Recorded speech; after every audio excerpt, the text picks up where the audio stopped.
Welcome to JH. In this guide, I will demonstrate exactly how to import data into Trello.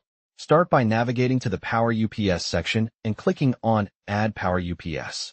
You need to locate a specific tool named Import to Trello by Blue Cat. This extension allows you to upload both CSV and Excel documents. Click Add to proceed with the installation. Once the welcome page appears, accept the terms and conditions, then select Authorize with Trello. Scroll all the way down and click Allow to grant the necessary permissions. Next, choose the specific file you wish to upload from your device. After picking the file, map out all the fields you want to include and click Check and Import.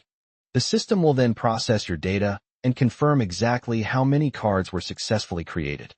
It is a very straightforward process. If you need to import JSON files instead, simply search for the Import to Board JSON for Trello PowerUp.